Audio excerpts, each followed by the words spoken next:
Making Big Shifts, presented by Marketing Reboot, with your host, Josh Anderson. Hey everybody, welcome back to Making Big Shifts. I'm your host, Josh Anderson, where we spotlight real entrepreneurs and the real big shifts that change their businesses and lives. Today we have the gambler on.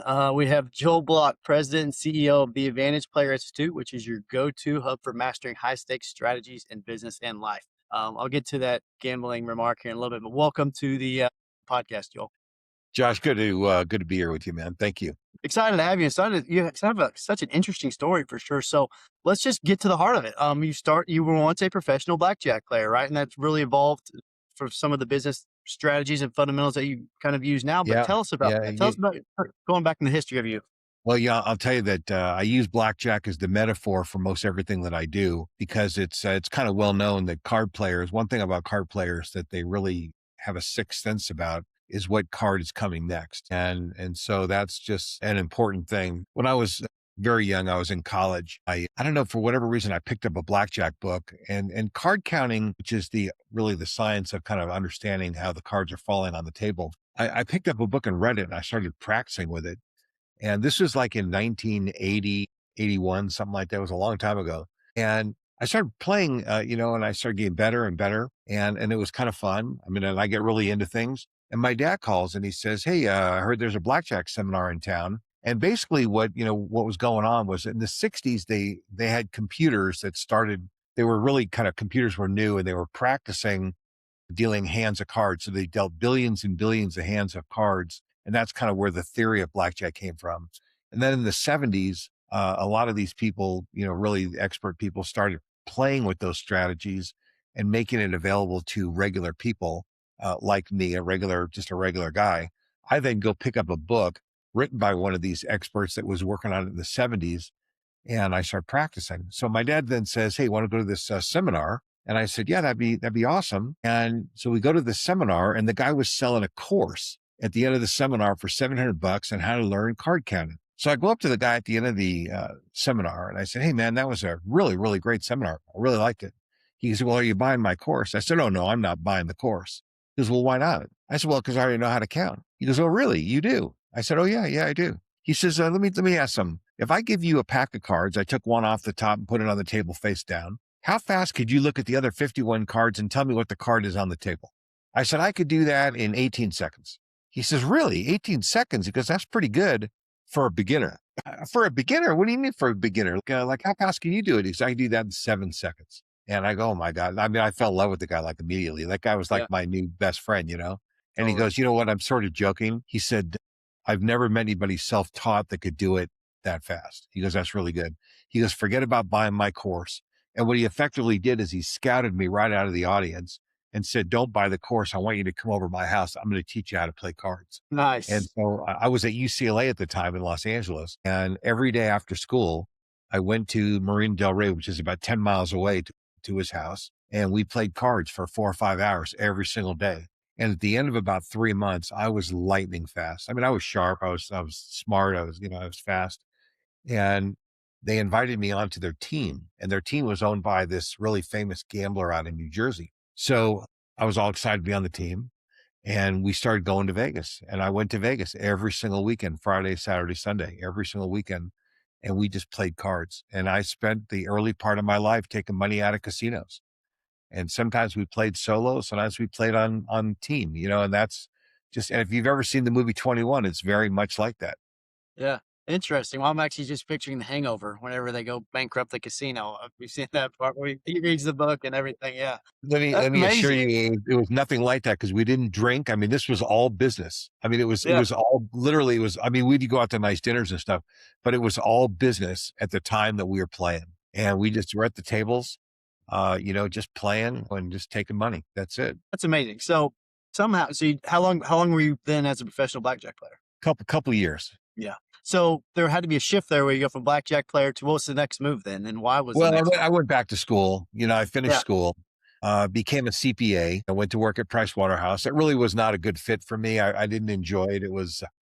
I just wasn't a soldier. I just didn't, my handwriting wasn't that great, and I couldn't put dimes and pennies in the boxes just right. And it just wasn't a fit. But the last account that I worked on there was this company that raised a lot of money and then put guys into partnerships. So my job with a bunch of other young CPAs was to convert the books and records of 500 partnerships into tax returns. And it was horrible work. It was really horrible. But I really liked reading the partnership agreements.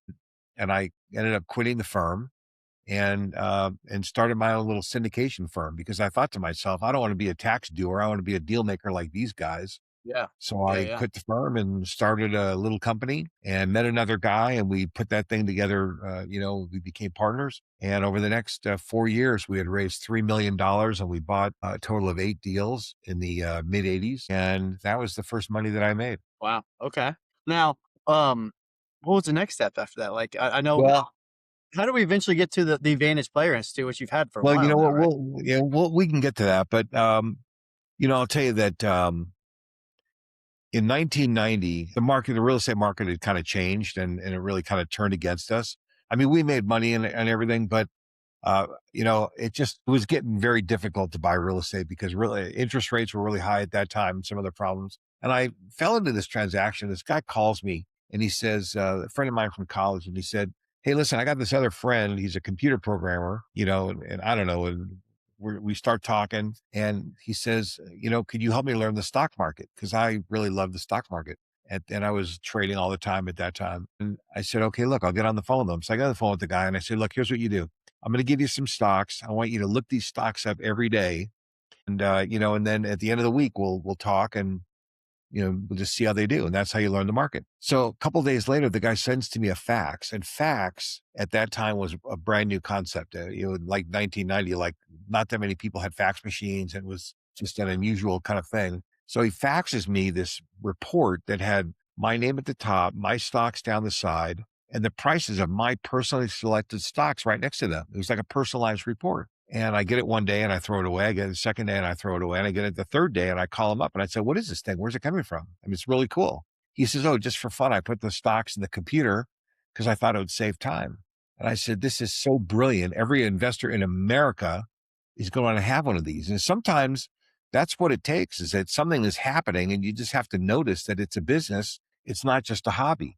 And I said, "We could raise some money for this." I said, "I know how to do that."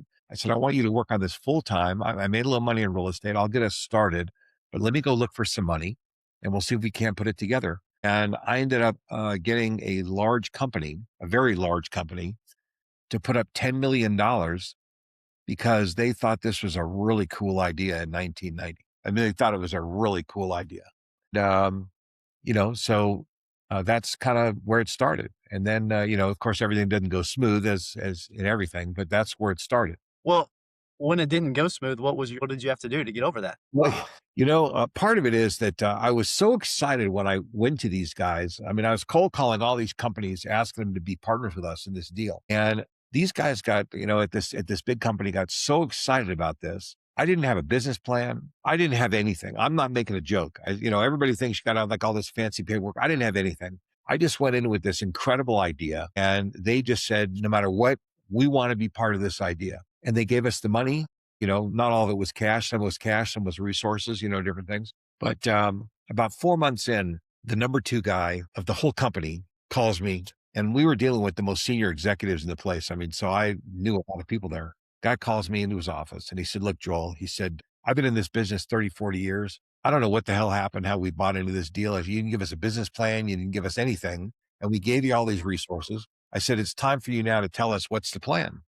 The plan. Well, the plan is, the company, by the way, was the Los Angeles Times, just so you know. And I told, "The plan is that you're going to run advertisements in your paper, and I'm going to fly to other papers and I'm going to get them to run ads too." And he says, "That's your plan? That's your plan?" I said, "Well, it's part of the plan, He goes, "Yeah, well, that's great. Well, I'm sitting there and I want to know what's the rest of the plan." Well, I didn't have a rest of the plan. But what I knew at that moment was that the confidence that I brought to the room, which is why they bet on us in the first place, to have these 2 young, sharp kids Yeah. come in and offer them something cool. I had to say something that was going to reinforce that confidence and Good not point. detract from it. So I think for a second and I blurted out, just blurted out, "Here's what we're going to do.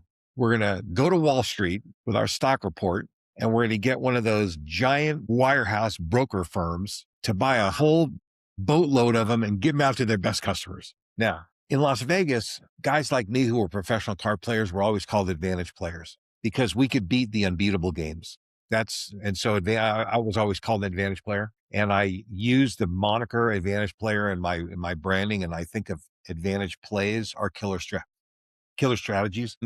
The funny thing is that, what does one advantage player do to another advantage player? They call their bluff. So what that guy at the LA Times do to me? He calls my bluff. And he goes, Joel, he goes, that's a great idea. I love that idea. I want you to go to Wall Street. And here's what he said. He said, I want you to go to Wall Street immediately. I want you to work out of our New York office. And I don't want you coming back till you lock up one of those big firms. So he Good threw luck. the gauntlet and really, put the thing down. And I went to New York, and I went every single week after week after week. And I called these big firms. I got appointments, and I hooked a big fish. And I got one of the big firms, Prudential Securities, who, at that time was a very big firm. And they were sending executives with me from time to time, so they knew I wasn't pulling on their leg. And we ended up closing the deal, and the Times got so much cash back. They got so much money. I sold it for so much that they got all their cash back in 6 months or whatever it took me to make that happen. Wow. So sometimes, there's a lesson there, and that is that sometimes you have to bet on yourself. Sometimes you have to throw down the gauntlet. You got to say, I am going to do this, and I'm going to do everything that it takes in my power to make that happen. Whether at this moment how to do it or not, you got to say, this is what I'm going to do. And you go out and you do it. I can just tell you that really successful people don't get really successful by, working a job and just taking orders. They do it by doing what other people can't or won't do. And we have this philosophy, our Advantage Player Institute. It's called TSA, think, see, and act, like at the airport. Think, see, and act. Advantage players think differently than other people. They see and notice what other people don't, and they take actions other people won't. And I definitely think differently than other people. I notice things around me that other people maybe don't. And then I take actions that other people won't. And that really, and every advantage player operates the same way. And there aren't that many advantage players out there. Most people, a lot of people are good. Some people are great, but very few people are elite and get into that advantage player bucket. And frankly, I spent my life, most of it on Wall Street, dealing with some of the most elite, hardcore people that the snake pit has to offer. I mean, these guys, Wall Street's tough. I mean, it's a tough place. So you learn, and I survived there pretty good. I did pretty good there. So the Advantage Player Institute really is about bringing killer strategies to small and medium-sized companies so that they can play the game at the highest level, and they can outrun, outgun, outfox, and outbox anybody who they want to, because there's an art to it. There is an art. Yeah, those three things, right? Can any of those actually be taught? Can you be taught to think differently? You know what I mean? Like action is a lot of times just about just repeated trying new things, right? But can your institute help people think differently actually? Hey, sorry to interrupt the podcast really quick. If you're getting value from making big shifts, please subscribe and tap the bell so you don't miss the next conversation. All right, appreciate it. And now back to the podcast. Well, it's about repetitive action, but the way I think about it, it's about taking actions other people will not take. Like I said something to this executive that other people just would never think of saying. It was like, I don't want to say something because I don't exactly know how to do it. If you exactly know how to do it, how much value do you really bring to the table? Exactly. It's the fact that I promised something big that he wanted. Put all the chips in, right? I pushed all my chips to the front of the table. Ordinarily in blackjack, you only push the chips forward when you know the count's in your favor. But sometimes in poker, you got to push the chips forward and see where they land. Yeah. Poker's a different game, than blackjack. But that's what I did. I pushed all the chips forward, and if I would have failed, the deal would have been over. But if I would have failed, the deal would have been over anyway. It's true. Yeah. So you gave yourself a chance. You gave yourself a chance at least, right? I bought us another 6 or 12 months, and it was just, it was remarkable. And I'll tell you, funny enough, this is kind of how big companies work. So at the end of 6 months, I bring back this killer deal, and one of the senior executives calls me and takes me out to lunch. And he says, man, that was so great what you did. He goes, when you go to New York, where do you stay? And I stay at this crappy Sheraton in Times Square. And he goes, not anymore. From now on, you're staying at the special place all the executives stay. You're flying first class, all the stuff. He's giving me all this stuff. And, and so then they invite you in the club. Well, how do you get invited into the club? It's not because I'm such a handsome, friendly guy, it's because I'm a performer, and that's what I think about for everybody is if you're a high performer, then you're somebody who's going to be taken care of in your life. And if you're not a high performer, then you need to worry that AI is going to expose you and is going to pass you by. I mean, AI is, I'm not a national expert on AI, but I will tell you that if somebody's going to lose their job, it's not going to be a high performer. It's going to be a moderate to low performer who the computer is going to take over for, because it's going to be the high performer that's going to get the AI to do all the functions that they need to do, and that's how life works. So my whole mission in life, I recently retired from running my hedge fund. And I mean, I've done 30 or 40 deals in my life, probably close to 40. And the last chapter really is for me really to help younger guys and middle-sized companies. I'm all about family-owned companies. I love middle-sized companies, a lot of manufacturing and stuff. These companies don't have access to the best advisory resources like some big companies do. And I just want to turn those companies from great into elite, because this country needs middle-sized companies. It's the middle-sized companies that built our country. It's not the Fortune 500 companies that built the country. It's the small mom and pop family businesses that support communities and really, kind of provide livelihoods for millions of families around the country. And I'm really in favor of those people. And we got these great red, white, and blue collar workers that these high skilled, high performance people. I want these people to be successful. And sometimes they just don't exactly know how. And my mission for my last chapter here, is probably, it's all about helping these people to be the best that they can be so that they can support their communities as best they can. And that's it. Yeah, 100%. For those medium-sized businesses, since you've interacted with a ton of them now, what are the common things that they're most lacking in terms of like, what do they need to cut down that learning curve? Is you see any Yeah. Well, you trends know or what? anything? Before we get into the learning curve, you know what the biggest problem is very few companies are playing to win. Most of them are playing not to lose. And when you play not to lose, it's already game over. You've already lost, because a guy like me can sniff it out in 20 seconds and take you down before you can even blink. And that's the problem, is that if you go up against an advantage player, somebody who's really sharp, they will take you down. And that could be an employee. It could be an attorney. It could be a vendor. It could be a competitor. If you breathe fear, if you run around afraid, the sharks smell blood and they will take you down. I mean, so they're just, the other thing is, I don't think that many people understand the game that they're even playing.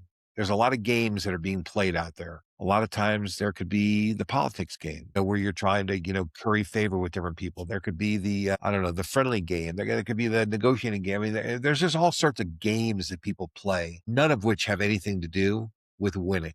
And I am all about winning. I'm all about setting up a movement of people who want to be winners. And all I'm doing is creating tribes of winners, people.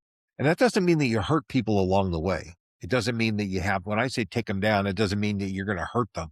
But what it means is that you're going to do what it takes to win. And if somebody's an inferior competitor, you're just kind of speeding up the process, because they're not going to last that long anyway. Right, yeah, exactly. And so the truth is that this country was built by winners. It needs to continue to move forward because winners move it forward. And that's really what it is. I mean, it's, and let me tell you something. I think that high performers, and the people who are great in a company, it's a club, but it's a club that anybody can join if they do the work. I don't care what you look like. I don't care where your parents were born. I don't care what language you speak at home. I don't care, any of those things. I just don't care about them, because in my opinion, if you're a killer, if you're somebody who can get the job done and you're somebody who's really willing to demonstrate your capability and your effort level and so forth, people are going to stand in line to pay you money to help them. Now, you may not know exactly how to negotiate for yourself. You may not exactly know how to get the best deal. You can learn that part. But if you're somebody who's kicked butt, let me assure you, the world needs you. This country needs you. I love it. I love it. No, that's really powerful. I guess you follow up the question be, whatever happened to that company that you went to New York for? Did you guys end up exiting out of that company and selling it? Or? Yeah, we sold it to the Times. Oh, okay. They ended up buying it from us, So I've been down the path that every entrepreneur dreams of going down. Yeah. Conceptualize, capitalize, operate, sell. Excellent. And I've done all the steps, and they were very, very fair to us. I mean, they treated us very well. And, you got to remember, it wasn't like an internet home run, but they treated us pretty well. What was your favorite of those stages? Which one did, like, you might have done several times now? What has always been you like the conceptualization of them? new business? Obviously, the exit part's great for financially, but what part do you like love being involved in? You know what? I'm really, really good on the conceptual side, conceptualizing the business, strategizing. I'm a strategist. I mean, I can look at something and figure out a better way to do it that's more powerful, and if I can't figure out a way, then we leave that intact and we figure out what pieces need to be addressed. And that's it. But it's rare to see companies that are not making the same old mistakes. And and even young people who go to business school. But one of the things I'm seeing now, second and third generation families. The grandpa starts the business, 50, 60 years ago, builds it up pretty good. The next generation comes in, kind of keeps it going, grows it a little bit more. Yeah, yeah, Third generation now these kids are going to, they're going to all the great business schools in the country, and they come back and they say things like, well, okay, we have to have the KPIs, we got to have CAGRs, our growth rate, we got compound annual, this and that. They got all the yeah. fancy jargon and the words, and they've learned all this stuff. But the truth is that many of these young people don't really know anything about anything, because in the real world, a lot of times these things are misleading. And sometimes you have to know when the compound annual growth rate, called CAGR, is the right KPI for your business. And if you've got excess capacity, you put CAGR aside and you fill up your capacity. And people often make these kinds of mistakes. So personally, I'm really, really big on the front end, the conceptualize and capitalize part. But I've been inside of 1,000 companies because I bought and sold and done different things. I could tell you very quickly whether it's a public company or private company, why the stock price isn't going where it's supposed to go. Why a small family business or even a medium, a 50 or $100 million family business, why that company isn't doing what everybody would like it to do. And mostly, it's because they're not playing to win. They're playing out of fear.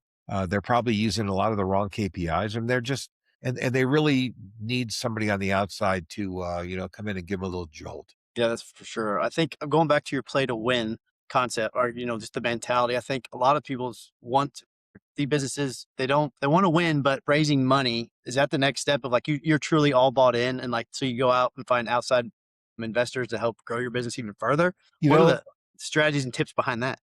listen, I've raised pretty close to $100 million in my career. So, and I usually tell most entrepreneurial companies to be extremely careful about raising capital. And I almost never recommend that they get venture capital. I mean, that's kind of what everybody thinks they should do. But there are many reasons. Capital is really complicated, and it puts a certain level of pressure. Like, for example, when you go public, a lot of small companies go public because they think it helps them raise their money. But the truth is, all it does is it just puts a big window to their company out to the world. And then people can look at it and say, this is not that great of a company. You know, Sure. they gotta have monthly or, quarterly financials. They gotta have reports all the time. Every time there's a change, you got to issue a release. I mean, it's very complicated.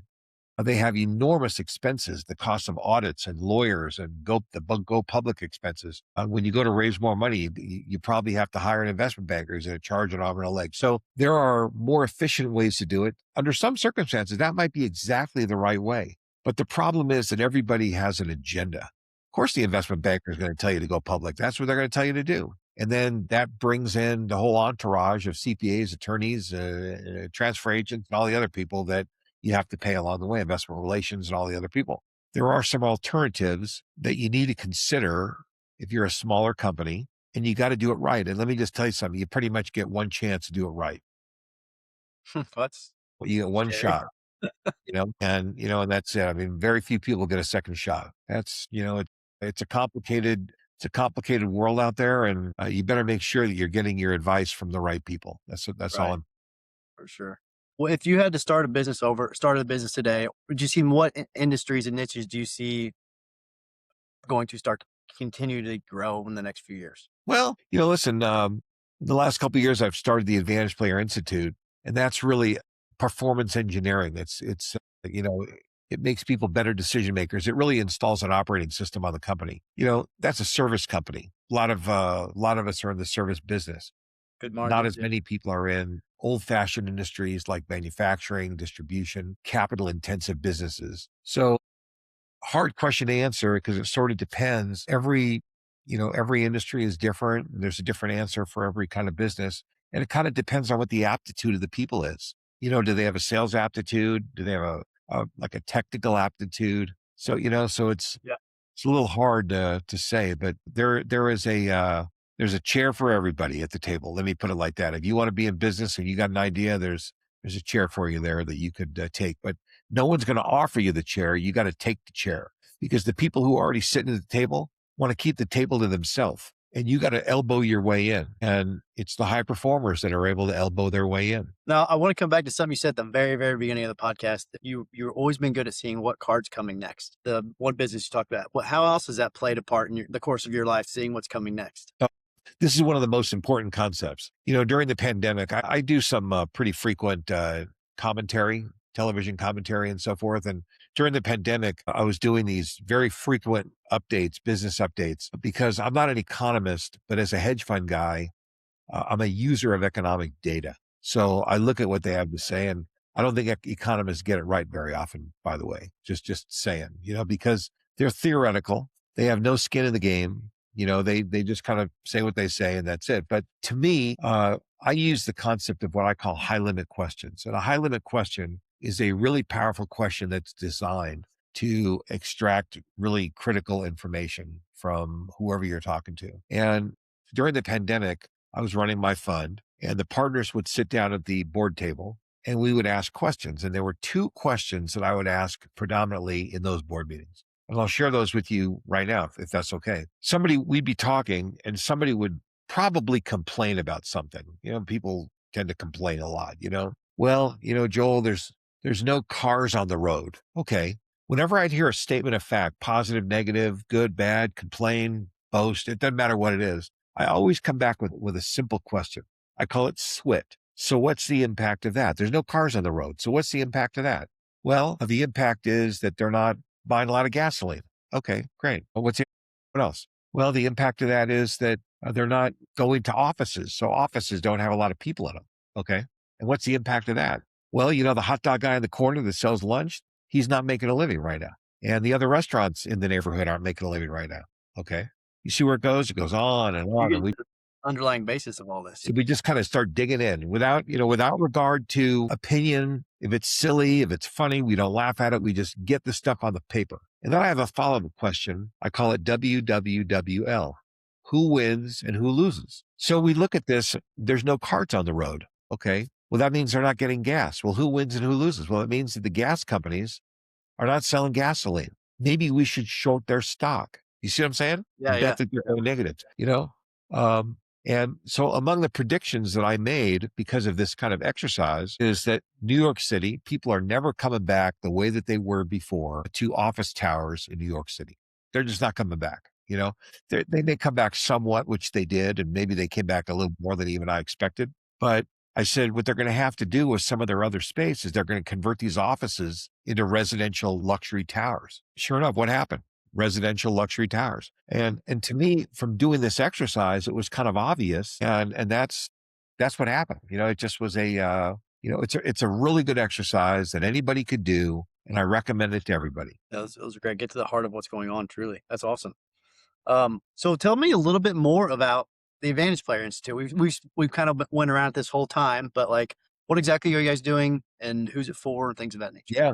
Well, we offer the program in a couple different ways, but really the objective is to install a new way of thinking on a company's high performers. So if you're an entrepreneurial company, you can join a group with other entrepreneurs, or if you're a company, we can go in and we can do this for a whole company. And among that, we teach them the concept of high limit questions, how to really get to the bottom, how to really inform decision-making.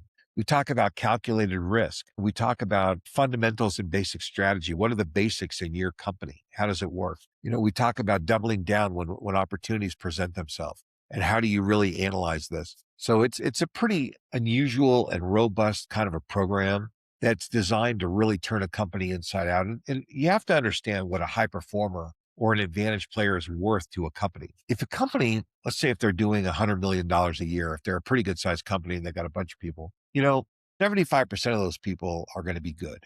They're good. They're fine people. They're nice. They're polite. They come to show up, whatever. 10% of the people are going to be high performers, and the 10% behind them have the potential to be high performers if they're coached and mentored and trained properly and they're given the opportunity.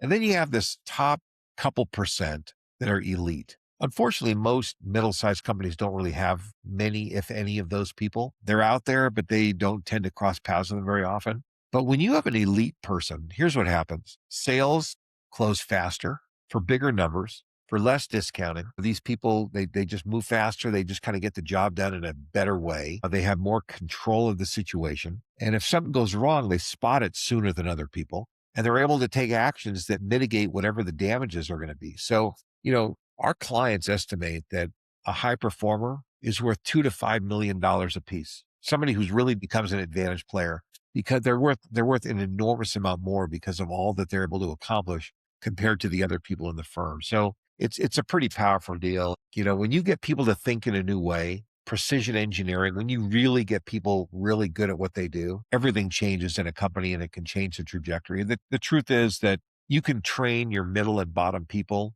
and make them 50% better, and the needle's not going to move. But you make your high performers elite and you make them just 1% better, the trajectory of your whole company could be different. So is this like invite only, or how do people get in touch with you to be part of the event? Our website is theadvantageplayer.com, and people they're welcome to put themselves on my calendar, especially if they're an entrepreneurial person. I love talking to entrepreneurs. Sometimes it works out for us to work with them, and sometimes we just make a new friend and have a nice conversation with somebody. You know what I'm saying? So it just, depends on what it is that somebody has to say. And if I think we can help, then we'll make a suggestion. And if not, then we'll give them some free advice and wish them well. And that's just how we operate. So, I would say that people should put themselves on my calendar, because you never know where it's going to go. I like to talk to leaders, and I like to talk to people who are running, generally a little bigger companies, but don't forget that I came from the startup world. I spent a lot of years in startups. So, listen, I'll talk to some guys. There you go. All right. Well, as we wrap this up, Joel, 2 questions I got to ask. Number one is, what is your number one biggest tip for us all out there that aren't professional blackjack players? And number 2 Wait a is, second. What's my number one what? Tip? Las Vegas tip for all of us trying to do a little better at the table. You know what? Don't bet the farm. Only game where you're willing to lose, right? Yeah.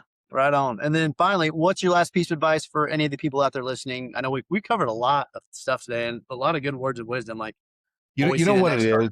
start. Yeah, if I had to wrap it up in a single sentence, play to win. I want people to be their best. I want them to stop complaining. I want them to stop moaning and whining. And I want them just to kick butt and start winning. And every person is capable of doing that, and let me tell you something. Winning is fun. And when you start winning a little more, you're going to enjoy your job a little more. You're going to enjoy everything a little bit more. And it's just going to work out the way you want it to. And those are things that are really important to me. And that's what we enable people to do, is we put them in position to win. And let me tell you something else. I don't know how many of your people read on LinkedIn. If they want to connect on LinkedIn, if they want to follow me on LinkedIn, we publish a lot of material. We also publish on Substack. And I would encourage people to read this stuff, because we put out killer strategies, things that people think, mostly executives think, but don't say out loud. Nothing derogatory or nothing mean to people, always about business and really helping businesses be better. Today, for example, we published something that said revenue growth can be a lie. That sometimes revenue is not telling the truth, because if you discount a lot, that means you sell more, but your margin's lower and your company is less healthy. So you really got to be careful what you're looking at. And if you do that, you're going to be more successful. You're going to be in a position to win. And my goal is to help people be in a position to win. Love it. I appreciate you taking the time to be on the podcast, Joel. That is amazing. Thank you for all your wisdom and the time. Happy to pitch in. As well, that's a wrap for this week's Marketing Reboot, Making Big Shifts. Be sure to like, subscribe, and we'll see you on the next one. Hey guys, thanks so much for listening to Making Big Shifts by Marketing Reboot. It would be a huge help to us if you subscribe to the channel and share this with somebody that you think needs it. Your support helps us continue to bring great guests on board and keep the conversation going. Have a great day. Thank you for listening to Making Big Shifts. Like, share, and follow for more. Join us next time on Making Big Shifts, presented by Marketing Reboot,